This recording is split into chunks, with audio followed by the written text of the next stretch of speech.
Hello.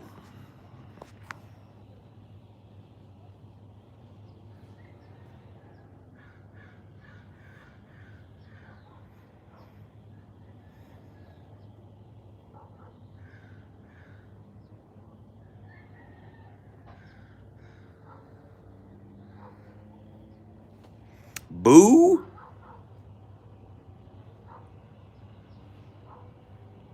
Already you're booing me? I just started.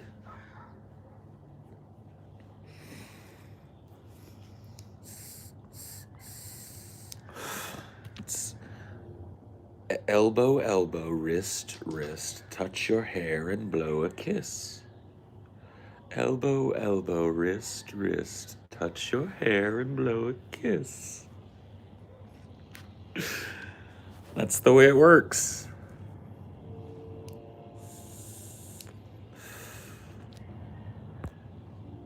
Because skull doesn't rhyme with tower.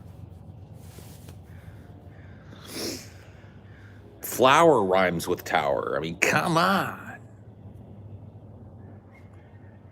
Sister taught you that? Yeah, I learned that from having little sisters that were all in cheerleading.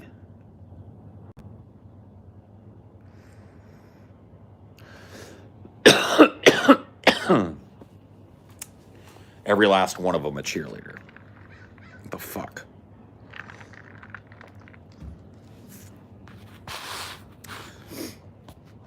Right. Is he gonna go off? I mean, I might.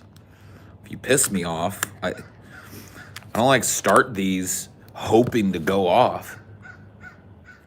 That's you guys' job. You're supposed to hope that I go off. Hello, Star Wars Meg. May the Force be with thee.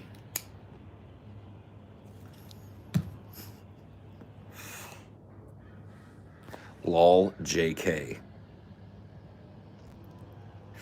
JK. I can take about an hour on the Tower of Power, long as I gets a little golden shower. Oh God, I'm so fantastic. Look at me now, I am a sexual spastic.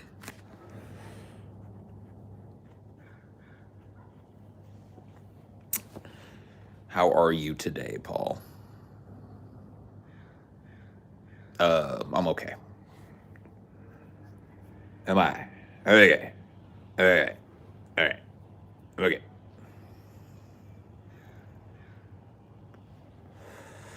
And I'm a handsome son of a bitch. I'm gonna get a good job and be real rich. Get a good job. That's a low note. Get a good job. Good morning, Paul. Time to smoke breakfast. That's what I'm doing. Smoking my breakfast. I probably could have started some coffee, but I'm not even 100% sure I want coffee this morning. I don't think it's necessary, to be honest with you. I don't know exactly what my range is anymore, Coolman. And I can't remember what it was when I was in my teenage prime. I wonder what Zappa would have to say with all that's going on. Would be super interesting. Yeah. Zappa was a pretty fucking smart guy. And there's a great old Crossfire with Zappa on it, where he's fielding these questions about like the lyrics in songs and how they affect children and shit. So he's got a couple of like, you know, centrist / right-wing reactionaries, you know, well, we just got to protect our kids and we got to protect our kids. And he's like, protect them from what? Words? Like, well, you have certain words. Certain words. So who decides which certain words you have to protect people from and which certain words are okay to say? Well, thank goodness it's not you, Mr. Zappa. Like, yeah, thank goodness it's not you, buddy. Zappa was fucking amazing. God damn it. Taken too soon.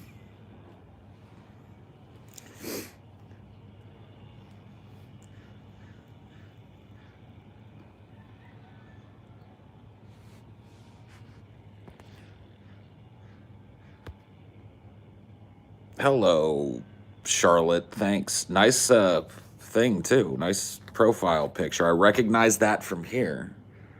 Isn't that the downwards or not the downward spiral? That's a Pretty Hate Machine, right?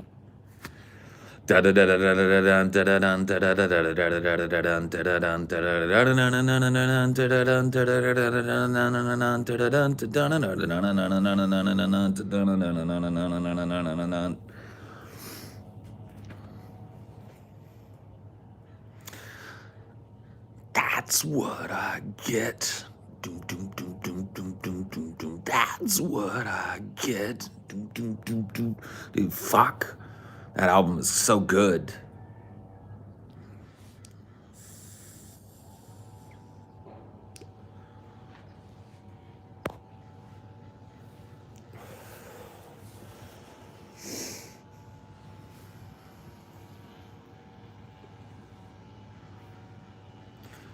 Pretty Hate Machine downloaded. Yeah, you need to give it.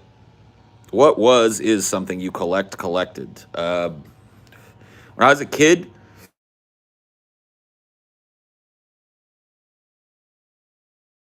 going off already. That shouldn't be happening. Hello, baby.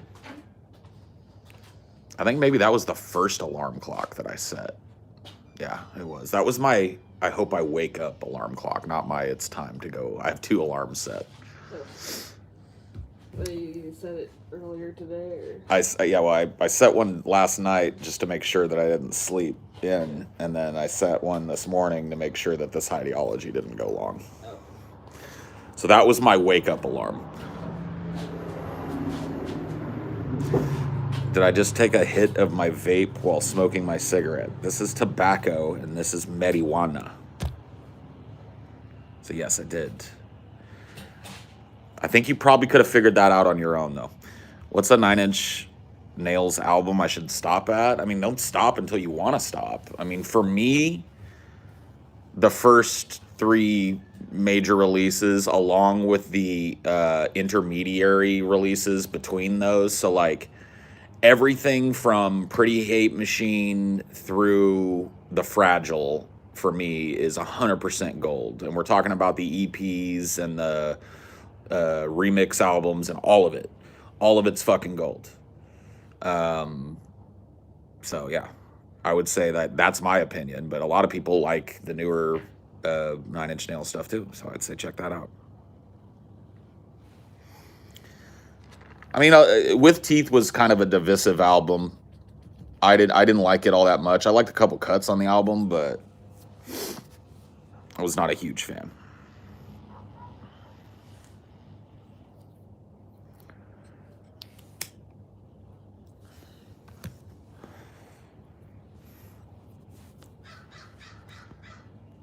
I like the anger, hopelessness, and dystopian feel of Year Zero.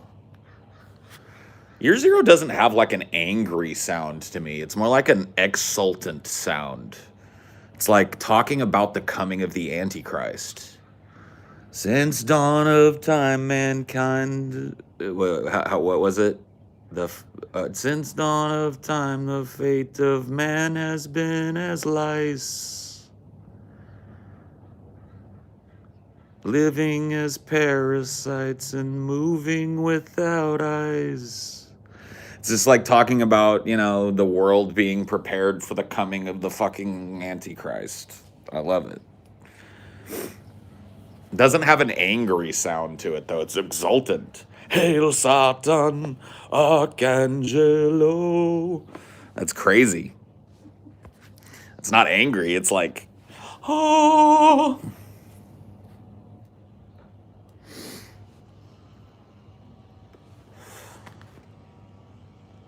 How do you feel about ghost albums from 9 Inch Nails? I don't. The Hand That Feeds is a great demonstration of Trent's ability to write great pop music. It's like Industrial's version of Nevermind. Kind of, yeah. I mean, I don't know. I hate to say it. I always have to say it when I bring up Nine Inch Nails and several other albums or bands and stuff. Like, Trent was better when he had a drug problem. I'm sorry. He was. Like, he's made better music when he had a drug problem. And then when he got clean, he started not making that great of music.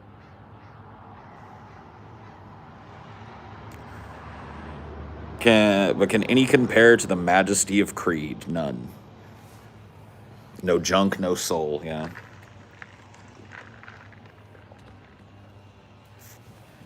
Something that probably shocked me the most about that Ray movie. What? That he was just this, like, flagrant heroin addict this whole time. Yeah. We watched Ray the other night, which it's a pretty good movie, but I gotta say there's some stuff in it that's not great. Just the way they frame it is weird. It had been a many years since I'd seen it. Yeah. And the narrative structure feels a little jarring, like the way they jump back and forth between present day and then the past and then the deep past and then the flashbacks and then the visions and stuff. It all feels a little messy. And the child actors in it, I mean, I don't like hating on kids, but both of them suck. Like, both of the kid actors that they got to play Ray and George, his brother who dies by drowning in a wash tub, they both are horrible actors. Like, they're horrible little kid actors that you can just tell are barely have been coached to just say, like, I'm gonna go play Ray. No, you're not. I'm going to catch you. I guess the little kid that plays Ray does better. Yeah. Like, once he starts going blind, he has to do some pretty complex stuff that plays pretty well. But overall, the kid actors are pretty bad in it. Some of the performances feel like a little over the top, like Quincy Jones. Yeah. Like, cool, daddy-o, yeah, man. I've just been to Paris, bro. You know, it's just like, all right. I mean, maybe that's the way he was. I don't know. I've never seen an interview with Quincy Jones where he talked like that. They stretched the truth a little bit with the Georgia thing. He's never banned from Georgia. Yeah, I mean, he was just like, you know, told that he couldn't play fucking shows in Georgia by the venue owners in Georgia. Yeah. There was never like a fucking state thing that said that. No public apology. Right. They're never like Ray Charles like can't step foot in Georgia. That never actually happened.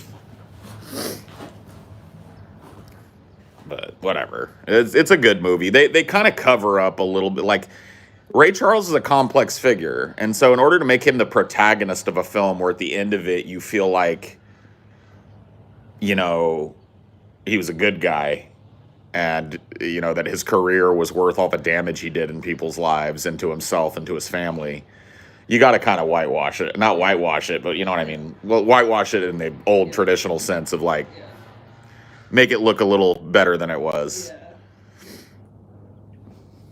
You know. In reality, you know, Ray Charles was an incredibly, insanely talented musician and a junkie and an abusive person and a home-wrecking, wife-cheating, child-ignoring bastard of a human being. You know what I mean? Like, so how do you take that person and make a happy-go-lucky movie about their life? Well, Ray, you know, like you kind of cover it up. I bet Paul hasn't heard Nine Inch Nails' newest stuff. I probably haven't, to be honest with you. I really kind of stopped. I meant the Nine Inch Nails album, Year Zero. And I assumed Ghost Song. Right. Okay, sorry. Yeah, see, I stopped. I remember that there is a Nine Inch Nails album called Year Zero. I haven't listened. Like, I kind of stopped listening to Nine Inch Nails around With Teeth. I owned Ghosts Volume 1, and I couldn't even. It's just ambient music, so it's just like, okay, I'm done. So I kind of tagged out of the Nine Inch Nails fucking game. But still super familiar with Pretty Hate Machine, The Downward Spiral, and The Fragile. And all of the intervening, like Broken and Fixed and Further Down the Spiral, the remix albums, etc.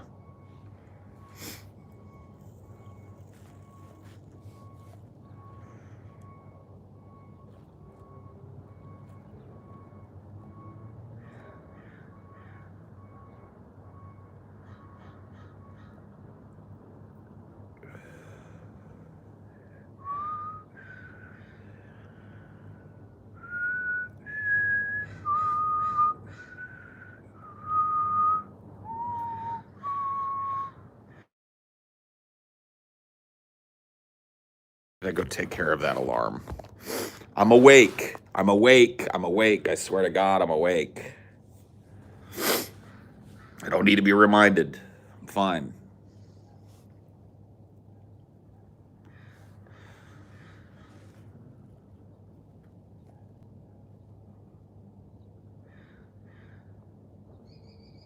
I listen to hours upon hours of ambient music every day. It's really great for tinnitus. Sure, it's just not my favorite genre of stuff, and definitely not what I'm looking for from Nine Inch Nails. I need to go blow my nose. Do you want me to put on a pot of coffee, baby? I did. Oh, you did? You're ready to Oh, go. I'll bring you a cup. I'll bring it out with me.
Reach out to me. I see her smile so tenderly, but in every peaceful dream I see the road. You're welcome, baby. Leads back to you.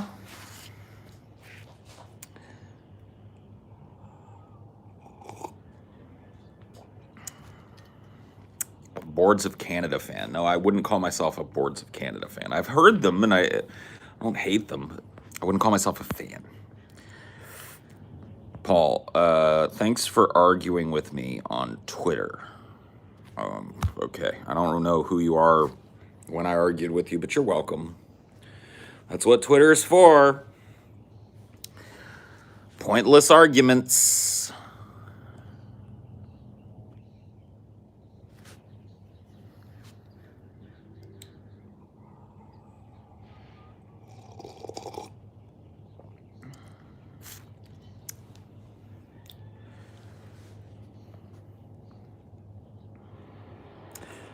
Paul!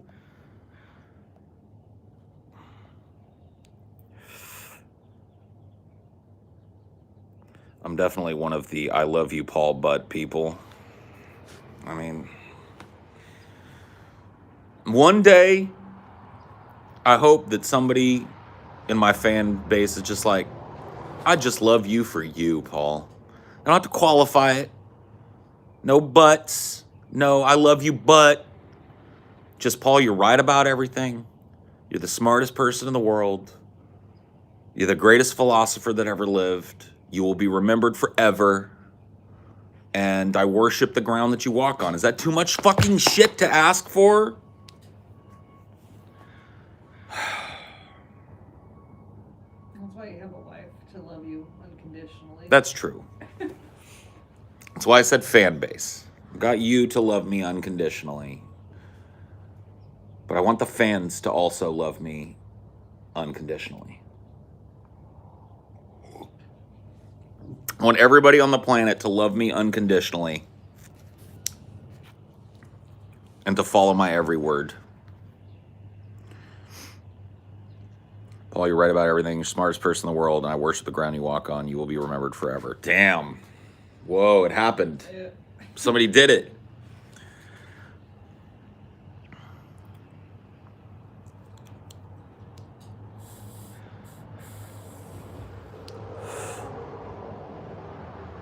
Are you Katy Perry? Am I? Maybe I am.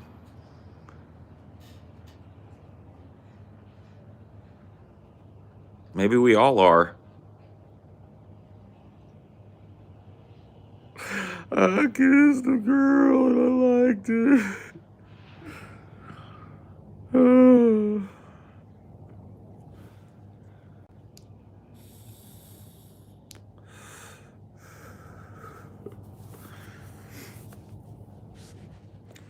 What if the true Katy Perry was the friends we made along the way? Yeah.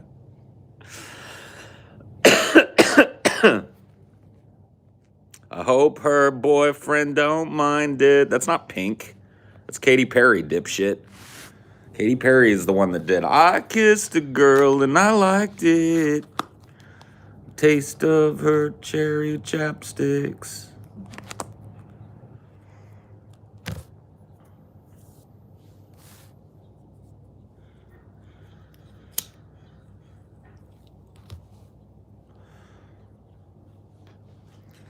Pink did other stuff.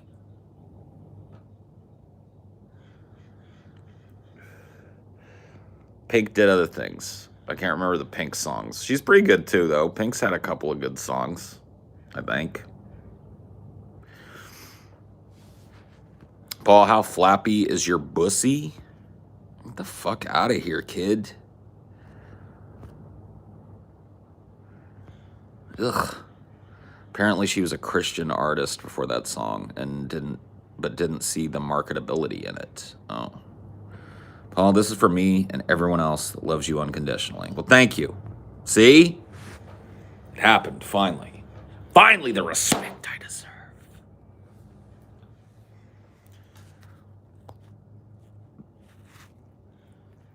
You're hyped for that Scientology episode? Yeah.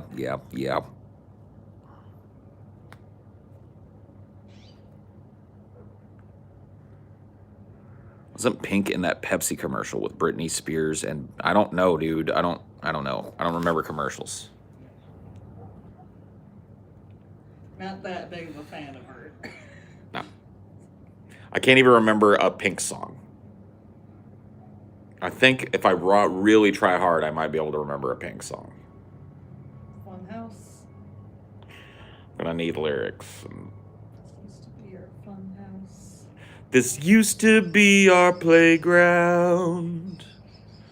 This used to be our childhood dream. That's Madonna. So I remember that song. I can't remember this used to be our fun house. If I heard it, I'd probably fucking remember it. But that's just the way it is with me.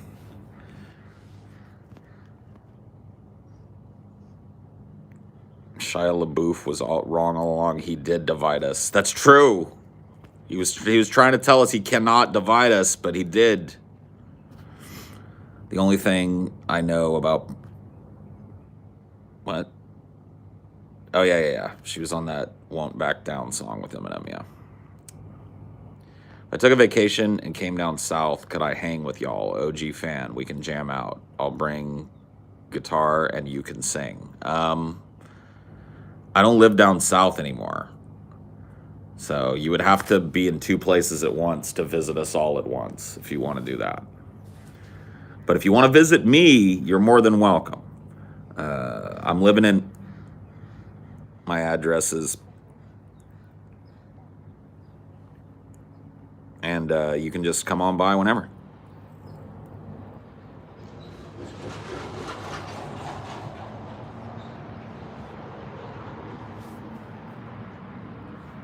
You know, I won't pre-invite you to the guys' places. You have to work it out with them, but you can definitely just come on down.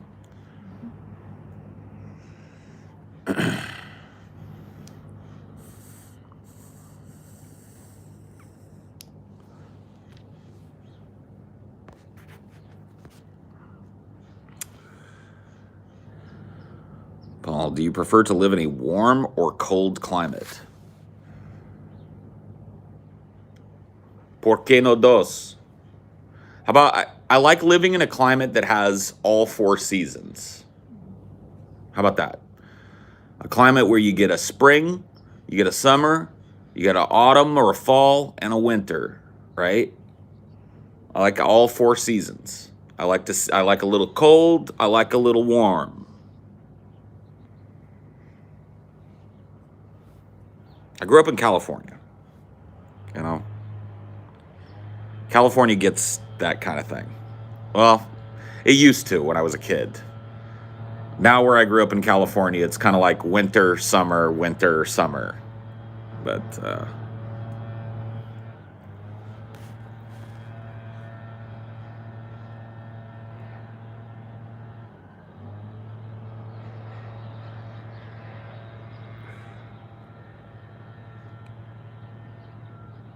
have the animals in a region influence where you want to live? No. I just like everywhere you go, there's animals. Like even when I lived in Arizona, which is just smack dab in the middle of one of the most punishing deserts in the world, there's animals everywhere. You know, I'm an appreciator of little creatures that come around. Whatever they are and wherever they are. Except a few. The parasites I could do without, and the mean, pure evil stinging insects known as wasps and hornets, I could do without those 2. The rest of them, though, I like me a bee, I like me a spider, I like me a fucking lizard, I like me a gopher, prairie dog, a squirrel. Any birds you throw in front of me, I'm gonna like a bird. I've yet to see a bird where I was like, man, I hate that fucking bird. So I like a bird, a frog, a toad, any kind of amphibian, really. I like a skink. You guys ever seen a skink? Skinks are dope. I like a skink. A fish. I like looking at a fish. I don't want to eat them, but I like looking at a fish. Yeah, I don't really think there's an animal that I'm partial to one way or the other, or that I would move to be around, because any place that I move is going to have at least one or more of those types of animals.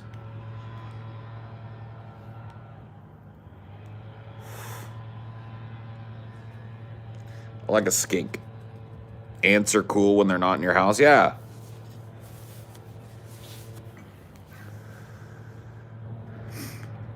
You think about QAnon saying there will be military tribunals for Democrats and Biden will be executed on March 4th and Trump will be president again? Are they really saying that? I don't follow QAnon, so I can't really help you. Somebody's getting done to their yard what we need to get done to ours. Getting wood soon. Yep. Go from there. That's true. We get wood tomorrow.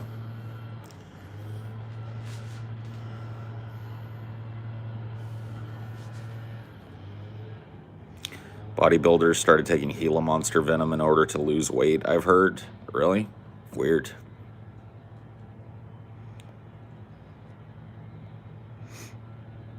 I won $150 from one of my QAnon buddies. They take it that seriously.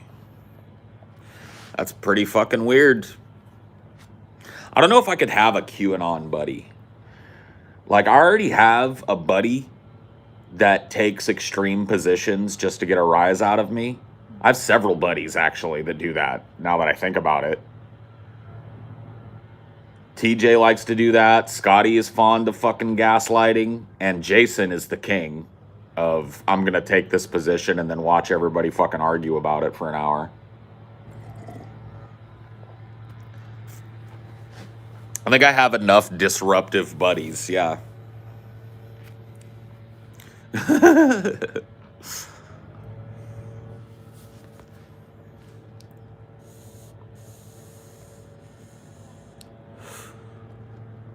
I play music with him. That's the only thing keeping us together. He doesn't like me much after that, though. Well, you know, music is a bridge sometimes. I'll give you that. Gaslighting the subreddit is pretty easy and fun. You literally just have to say something positive about Paul. Yeah. Think about being Paul. Every time I post there, it creates a kerfluffle. I love it. I volunteered for that position yesterday when I defended public fucking. That's true. And then I've got you people here in the fucking chat that do it to me constantly. I'm gaslit and fucked with and fucked on enough. No. You give what you get.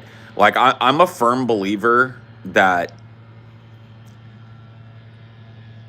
you reel in what you cast out. Like, it's like,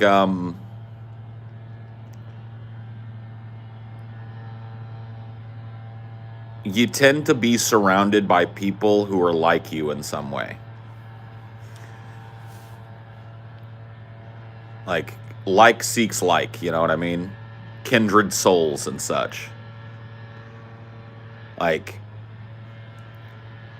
Amelia and I have very different personalities, but we have very similar blunt outlooks on things. Her bluntness was one of my favorite things about her when we first met. She would just straight out say some shit that normally people would like pussyfoot or dance around. Just bloop. You're like, okay. I like that. See, I draw that kind of person towards me in a different way and expressed in a different personality. Jason does the same shit. He just has a different tact to it. He presents different. TJ does the same shit. My friend Waylon does the same shit. You know, all of these people, I see a lot of myself in them. So I think that we have all kind of polarized and magnetized towards one another. I'm not saying I'm the locus of all of that. I'm just saying that my little group of people, you know, we kind of like found each other. And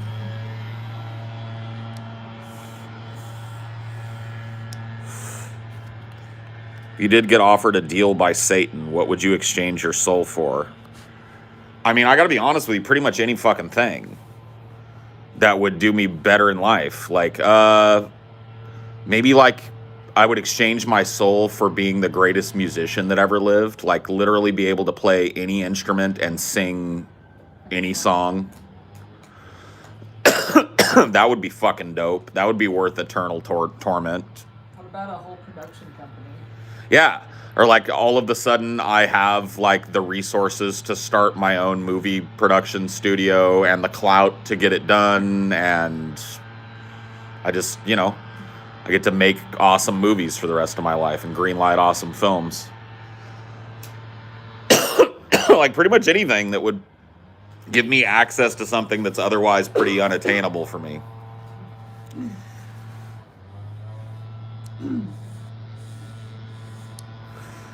If I could learn one instrument now, I would learn piano. And unfortunately, like I could probably learn a little bit of piano if I really like dedicated myself to it, bought myself a keyboard or whatever, and got the training programs and shit, and went through all that shit. I could, because I played piano as a little kid. I learned a few little things on when I was 6, 7, and 8 is when I was taking piano lessons. So I can do a little piano stuff, but I never learned any proficiency, and I never learned how to read music. My dad taught me how to tinker around on the piano, and then I was taught in the piano lessons that I was in, but whatever music reading ability I was taught as a child fled from me by the time I was a teenager. Yeah, you gotta kind of learn an instrument like that in your formative years, I think. That's one thing that I regret the most, is because when I was a kid, my parents didn't make me do it. They asked me, "Do you want to keep doing this?" And I was like, "No, I really don't. I'm bored," or whatever. I don't remember what the excuse was, but my parents were not the type that were going to force me to do something I didn't want to do. And so as soon as I said I didn't want to be in piano, they pulled me out. I mean, for them, it was like, all right, well, we'll save some money. It's $100 a month we don't have to spend. Awesome. You know, like, but I wish I could go back and stay in piano lessons. Yeah, take little Paul by the beanie, like. Yeah. By the hoodie. Yeah, grab him by his little hoodie and be like, "Listen, you little chubby-cheeked bastard. You're going to stay on that piano, okay? Or I'm going to come visit you. You don't want to see me. All right? I'm going to come back. If you stop doing piano, I'm going to find you, you little chubby-cheeked bastard. Now get in there. Learn the fucking piano." Because the piano is like a gateway instrument. If you learn the piano, you can pick up other instruments way easier than if you have no proficiency in an instrument. So like, a piano is a great baseline instrument. It's also my favorite instrument, like, to listen to in terms of singer-songwriter shit. I wish that I could sit down at a piano, play a song, and sing it. That'd be fucking amazing.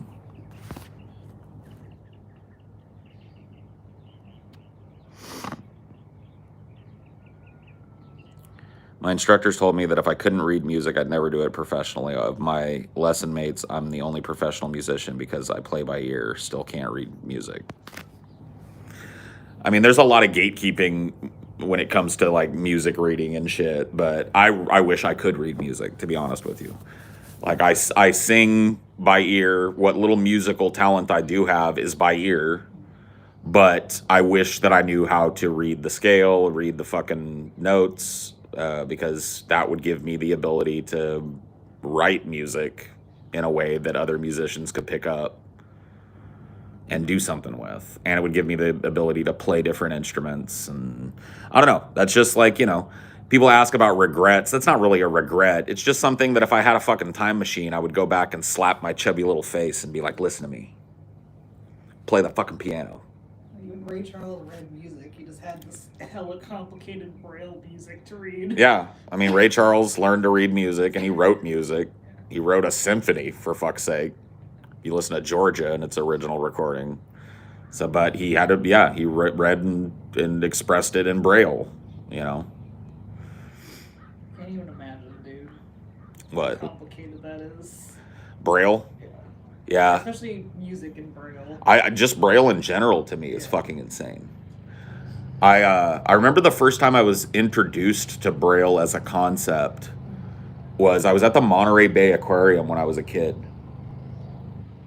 We went we did a fucking, what do they call those, field trips? And I asked my teacher, because there was this plaque that said something on it, and then underneath it there were all these dots. And I asked my teacher, "What's that?" And she said, "That's for blind people to read." And that's all the explanation that I got. And so I literally went home thinking, like, blind people could only see dots. Like, that blind didn't mean that people couldn't see everything. It's just they could only see certain things, like dots. Like, nobody explained the fucking concept of Braille to me. You didn't touch it? I did. I ran my finger over it because it was there, but I was just like, you know, like, it didn't click to me that they were feeling on it and reading it by the bumps. I was like, you know, it gave me some weird thoughts for like a year. You know, from like 6 to 7 or 7 to 8 or something, I believe that blind people saw dots.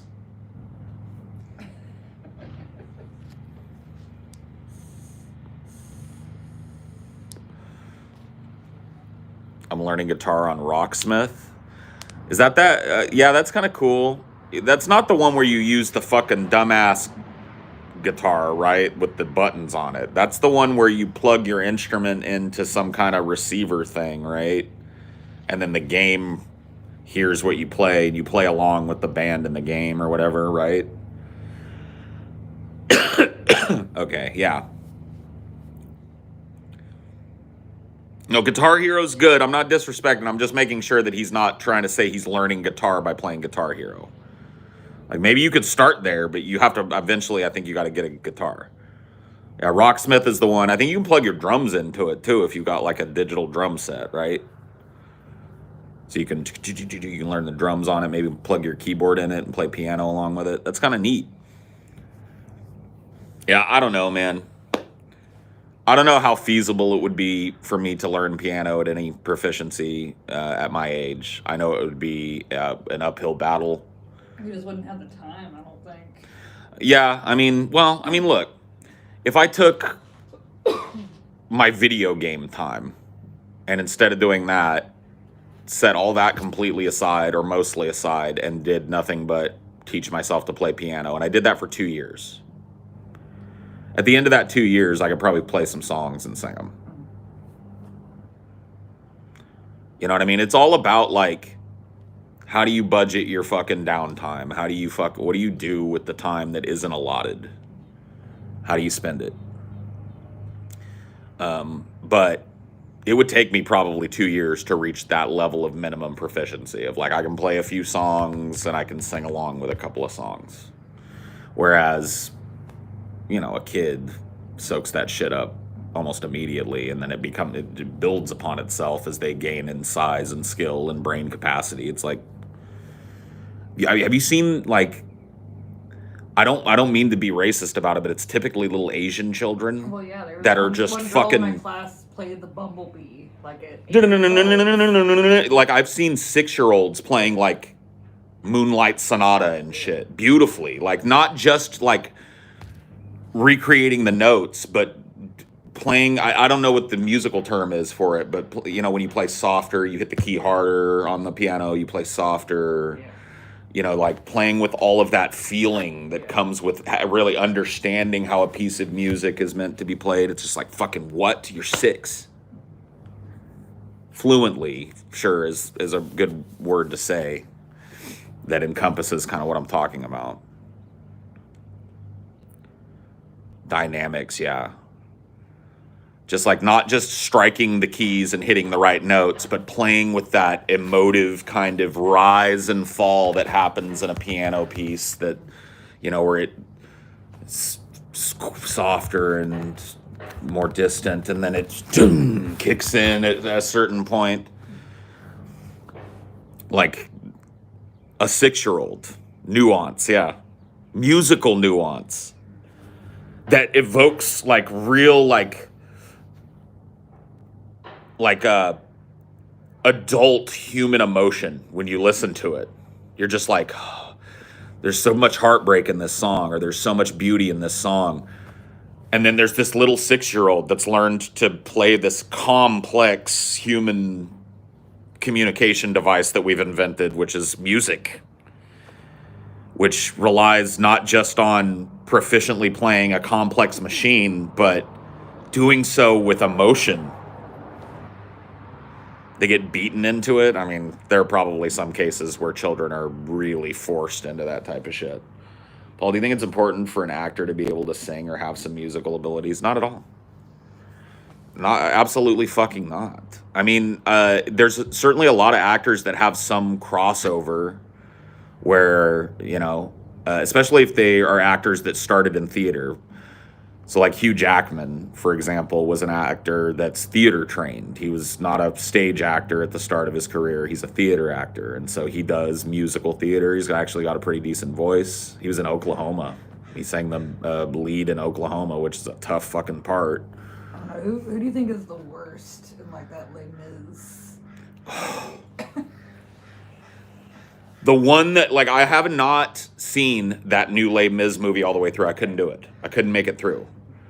But the one that stood out the worst to me was fucking, what's his name? Gladiator dude.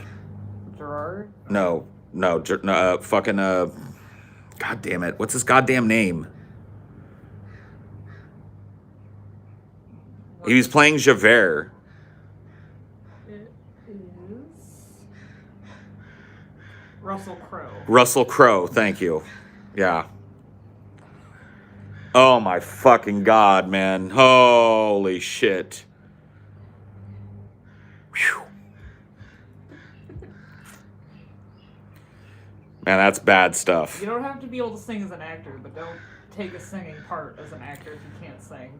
They just, like, took a fucking, like, leap, and they were just like, we're gonna put a bunch of people in this movie, a bunch of big actors, and they're like, can they sing? I mean, like, carry a tune? You're like, well, this is a big fucking, like, complex, hard to sing musical number here, so can they carry that? I mean, they can hum along with it or something, maybe. All right, let's do it. Fund it, $130 million. There you go. It's like, what? Same thing happened with fucking, whatchamacallit? Demon Barber of Fleet Street, Sweeney Todd.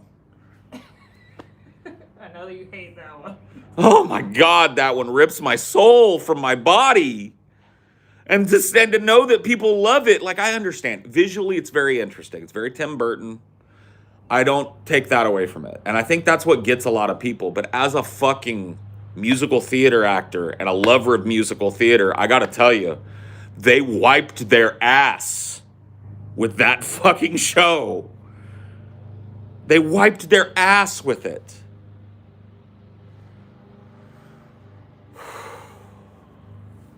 Is there, like, one you can pinpoint as the worst in that one, too?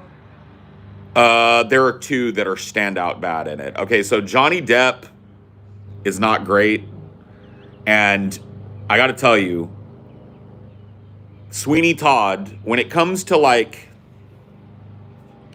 Barry tenor musical theater performances, that is one of the hardest performances to do. Requires range and depth and clarity of voice and just chops, right? So Johnny Depp doesn't carry it, but he's not the worst. The two standout worst are Helena Bonham Carter playing Mrs. Lovett, which is one of the hardest female soprano fucking, or not soprano, mezzo soprano or fucking alto soprano roles in fucking musical theater. Just so technical, has to be done with a thick accent, has to be sung in a very particular way. Very, very technical part. She eats shit at it. She fucks those songs. Like The Worst Pies in London, Priest, Try a Little Priest. That song is butchered. Anything that she does in that is butchered. And the other greatest offender that utterly just takes another incredibly hard to sing role and turns it into shit is Sasha Baron Cohen. Yeah, I think he'd be one of them. Pirelli. Yeah. Pirelli's performance is another one of those really nuanced, accent-dependent performances because at one point he has to drop the accent. So he has to have this very Italian, over-the-top stereotype accent, but it has to be sung with this clear, beautiful tenor. And he just kind of like jokes his way through it. To shave at the feet. He does all the accent, but he doesn't really sing the song. Another role, I mean, I guess I gotta tell you, probably the best cast role and the best performed role in that is, well, I can't remember what his name is. He played Snape. Oh, fucking Jesus. He's dead now. It's gonna. But he plays Judge Turpin. He plays Alan Rickman. Alan Rickman, yeah. Thank you. I'm horrible with fucking names, yeah. But yeah, talented actor, decent performance of Judge Turpin. That song, by the way, Pretty Women, the duet between Judge Turpin and Sweeney Todd, you should really look up a London original cast recording of that and listen to how that song is supposed to sound, and then go play what it sounds like on the movie. Do the same thing with Mrs. Lovett's Worst Pies in London. Go listen to Angela Lansbury sing that role. It's on YouTube. And then go and listen to Helen and Bonham Carter sing that role, and you tell me you don't understand what I'm talking about. Yeah. And probably find a different Javert, too. Yeah. All of them. Recast that whole movie. Because not one of them could sing the part that they needed to sing, as far as I got into it. Now, I haven't seen the whole fucking film, but it was horrible. What I saw of it is horrible. The clips I've seen of it are horrible. So, fuck Les Mis. Fuck this. And that's another fucking show that I've seen done, not on Broadway, but a touring Broadway production. So a professional production of Les Mis. One of the most beautiful things I've ever seen in my entire life. Some of the most talented fucking performers that you'll ever see up there singing some of the most moving, heart-wrenching songs. And you watch that film and it's just nothing. Just... At the very least, the fucking Sweeney Todd adaptation has the visual element that's cool. It looks neat. It looks dingy, and it's a very good fit for Tim Burton's dark. Everything is a little askew, and the doorways are a little crooked kind of aesthetic. He just couldn't fucking not do his colorful cast of characters that he cast in every goddamn thing. You just can't. That's why, back in the day, I used to argue against these theater adaptations as films. Because back in the day, I don't know if you guys remember this, The Phantom of the Opera was done as a movie. And I watched it, and I've seen The Phantom of the Opera done as a professional production. It is one of the most fucking amazing things. They have a river that runs through the theater that he paddles a boat down. It's part of the set. Part of the ambiance. It's mic'd so you can hear it bubbling at certain points. It's fucking amazing. It's an amazing show. Incredibly hard to sing. Requires like almost opera level vocal control from the soprano lead.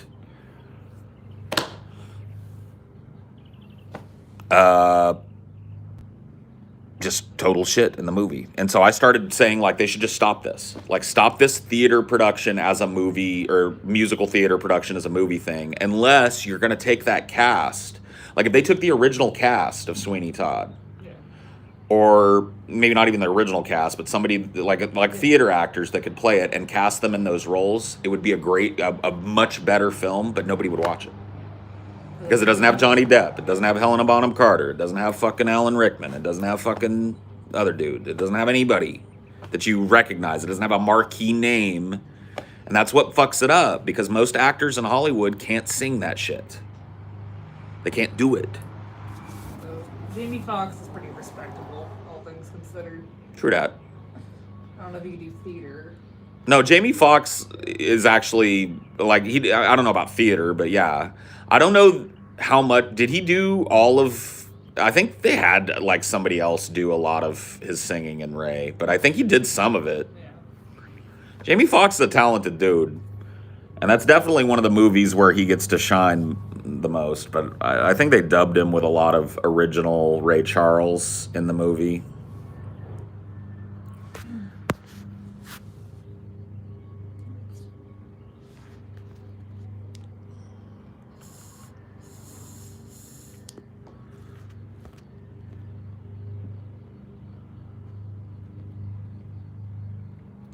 The band Nightwish covered the Phantom of the Opera. Well, I don't know what iteration of Nightwish covered it, but that's a band that could actually cover. Did they do Angel of Music or whatever? Not Angel of Music. The main theme, Phantom of the Opera song, where he spins her into that high fucking whatever it is. Jamie Foxx didn't actually sing Ray Charles. Yeah, I didn't think so. I'm pretty sure that most of that, if not all of it, was dubbed. Boom, boom, boom, boom. Yeah, see the lead. I'm not a big Nightwish fan, but the lead singer of Nightwish in one iteration at least. I don't know about the current iteration. is capable of doing that. She's literally like one of the super, super duper talented vocalists. So I could see Nightwish doing that justice. But once again, like, you can't cast the lead singer of Nightwish in a movie and expect a bunch of people to come see it. You have to get an actress that everybody knows. What I don't know is this. Finding out that Jamie Foxx had nothing to do with any of the musical vocals in that movie. He knew how to play piano. Right, so he was able to play the piano part, but they dubbed over his music. Why not? Why didn't they do that in these covers? Yeah. Have Russell Crowe play Javert, and then when Javert sings, have him do his job and act like he's singing it, and then dub it over with an actual actor that can sing the part. Or like Jersey Boys, that's all dubbed.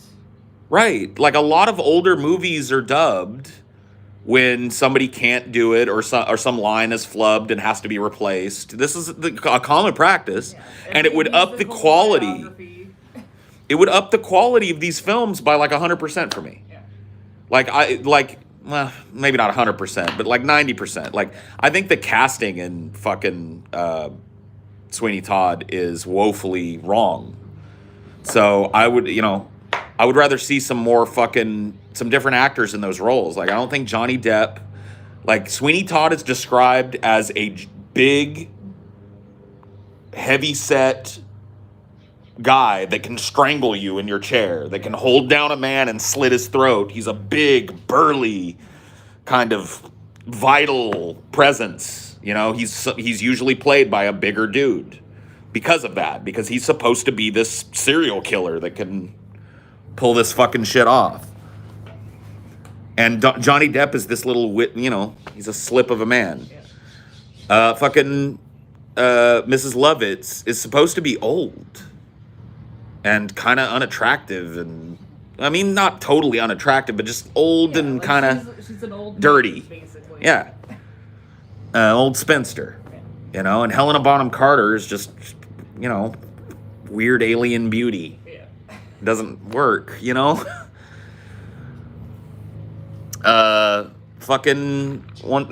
think they probably could have overdubbed what's his name's performance of Pirelli, and that would have been fine. I think he looks the part to play Pirelli.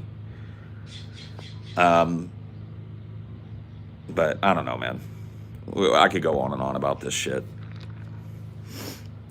What's your most hated, least preferred musical? I can't stand Cats for whatever reason, and not just... Dude, I will tell you what. I don't mean to fucking glom on, but when I went to New York, me and my dad, we spent about a week and a half there. We had time and the money. We didn't have a lot of money to go to see 2 Broadway shows when we were there. And I was very lucky to see them. We saw How to Succeed in Business Without Really Trying when Matthew Broderick was singing the lead role, which was totally dope. And we saw Cats.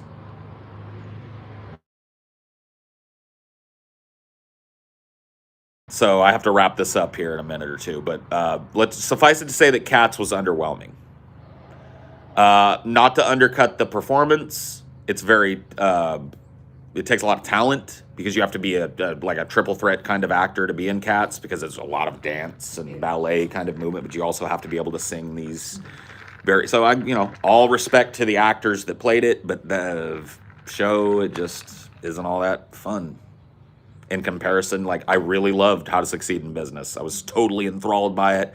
Cats, I just kind of felt like I was watching like a weird new age kind of dance ritual or some shit. Yeah. I was like, I mean, it was cool. There are parts of it that are cool, and there's some definitely like beautiful songs, like Memory. It came from Cats, and that's a beautiful song. Some memorable stuff in it, but it's just not probably my least favorite musical that I've ever seen done in a professional way. And it's kind of sad that happened when I was in New York. But at the time when I was in New York, Cats was a big deal again. It was the mid-'90s, and Cats had been off of Broadway for a while, and they had this big resurgence. Cats is back, and we were like, oh, fuck, we got to go see Cats while it's back, And the other big one that we couldn't get tickets to was Phantom of the Opera. So I kicked myself that I didn't get to see Phantom in New York. I saw Phantom in San Francisco. But yeah, Phantom of the Opera was the biggest show that was out when I was in New York, and it was just sold out.